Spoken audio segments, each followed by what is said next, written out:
लंका की रातें कभी शांत नहीं होती थी।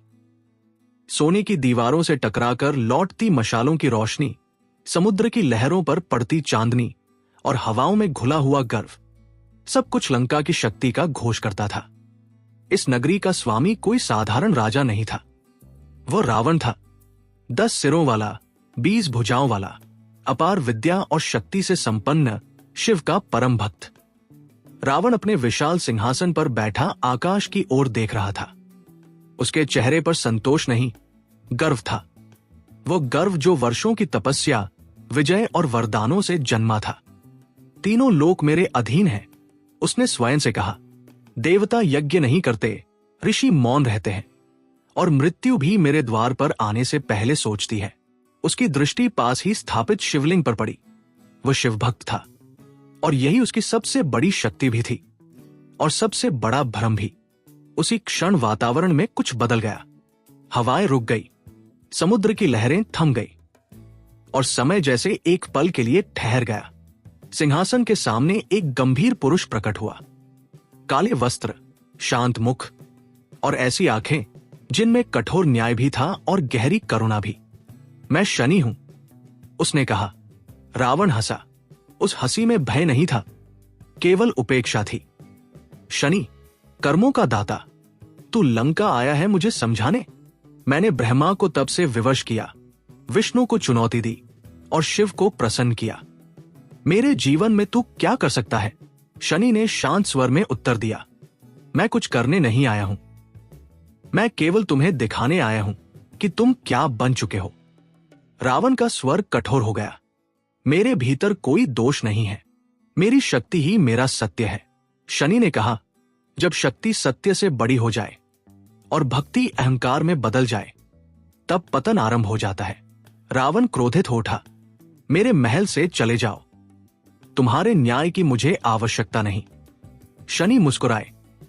मैं जाता नहीं रावण, मैं प्रवेश करता हूं। और वो अदृश्य हो गए। उस दिन के बाद से लंका में कुछ अदृश्य टूटने लगा।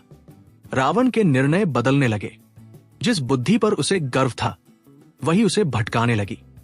मंत्रियों की सलाह उसे अपमान लगने लगी। ऋषियों की चेतावनियां उसे चुनौती प्रतीत होने लगी।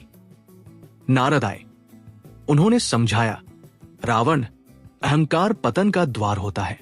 रावण ने उत्तर दिया, मेरा अहंकार मेरी पहचान है। नारद ने कहा, शनि मौन नहीं रहते। समय बीतता गया, लंका में भय फैलने लगा। प्रजा असुरक्षित महसूस करने लगी। देवताओं ने यज्ञ बंद कर दिए, पर रावण ने इसे अपनी परीक्षा समझा, न कि चेतावनी। एक रात उसे स्वप्न आया। वो स्वयं को अपने ही 10 सिरों से घिरा देख रहा था। हर सिर कुछ कह रहा था। मैं श्रेष्ठ हूं, मैं अजय हूं, मैं ईश्वर से भी ऊपर हूं। स्वरों का शोर बढ़ता गया, और फिर एक स्वर गूंजा। जो स्वयं को ईश्वर समझ ले, वह सबसे पहले मनुष्य होना भूल जाता है। रावण घबराकर जाग उठा। पहली बार उसके भीतर भय ने जन्म लिया। अब शनि स्पष्ट रूप से उसके जीवन में कार्य कर रहे थे। रावण की शक्तियां उसके नियंत्रण से बाहर होने लगी। क्रोध बढ़ता गया, विवेक कम होता गया।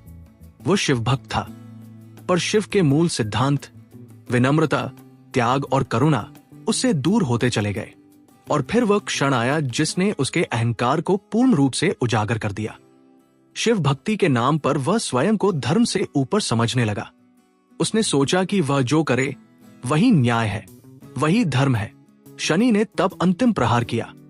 उन्होंने रावण को उसकी ही दृष्टि में छोटा कर दिया। रावण ने देखा कि उसकी शक्ति के बिना भी संसार चल रहा है। देवता अब भी है, धर्म अब भी जीवित है, और वह केवल एक अहंकारी प्राणी बनकर रह गया है। अंततः शनि उसके सामने फिर प्रकट हुए। रावण, उन्होंने कहा, मैंने तुमसे कुछ छीना नहीं, मैंने केवल तुम्हारा भ्रम हटाया है। तुम शिव भक्त थे, पर शिव जैसे नहीं बने। तुम शक्ति चाहते थे, पर विवेक नहीं, और जहां विवेक नहीं होता वहां पतन निश्चित होता है। रावण मौन था, 10 सिर झुके हुए थे। पहली बार उसने समझा, अहंकार सबसे बड़ा शत्रु होता है, और शनि शत्रु नहीं, सत्य होते हैं। उस दिन रावण का शरीर जीवित था, पर उसका अहंकार टूट चुका था। और यही था शनि द्वारा रावण का अहंकार भंग।